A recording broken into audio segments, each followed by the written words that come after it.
In the heart of a lush African village named Kwasi, surrounded by towering baobab trees and golden fields of millet, lived a beautiful girl named Zula. Her beauty was unmatched. Her skin glowed like the morning sun, and her braided hair, tied neatly at the back, was the pride of her family. Zula was the daughter of the village chief, a man of great wealth and authority. One day, as Zula strolled through the fields to gather wildflowers, she met Kofi, a young man from a poor family.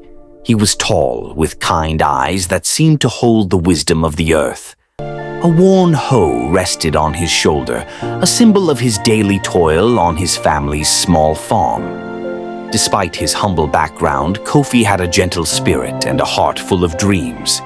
As their paths crossed, Kofi greeted her respectfully, bowing slightly. Zula was struck by his simplicity and kindness. She smiled warmly and asked, "What is your name?" "I am Kofi," he replied, shyly lowering his gaze. From that moment, they began meeting in secret by the riverbank, where the water whispered their secrets to the reeds. Kofi would share stories of his struggles and dreams of building a better life, while Zula would speak of her longing to live freely, unburdened by her father's expectations. Their love blossomed, but the village soon began to whisper about the chief's daughter and the poor farmer's son. When word reached Zula's father, he was furious. "How can my daughter, the jewel of this village, disgrace our family by consorting with a common laborer?" he thundered. Zula stood her ground. "Father, wealth does not define a man's worth. Kofi has a heart of gold, and I love him." Determined to test Kofi's resolve, the chief set a challenge. "If you can harvest a full field of millet before the sun sets tomorrow, I will consider your love worthy." The next day, Kofi arrived at the field before dawn, his hoe gleaming in the morning light. Zula, though forbidden to help, watched from afar, her heart aching with hope.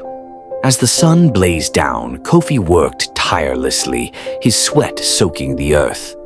The villagers gathered to watch, murmuring in awe of his determination. By sunset, the field was harvested, every stalk of millet neatly bundled.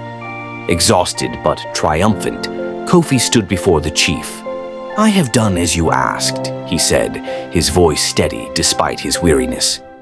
The chief, moved by Kofi's dedication and the love in his eyes, relented. "You have proven your worth, young man. May your love grow as strong as the roots of the baobab." Zula and Kofi were married under the full moon, their union blessed by the elders and celebrated by the entire village. They taught everyone that love, like a seed, could grow even in the poorest soil, as long as it was nurtured with kindness, respect, and determination. And so Zula and Kofi lived a humble but happy life, their love a story told to generations as a reminder that true worth lies in the heart, not in wealth.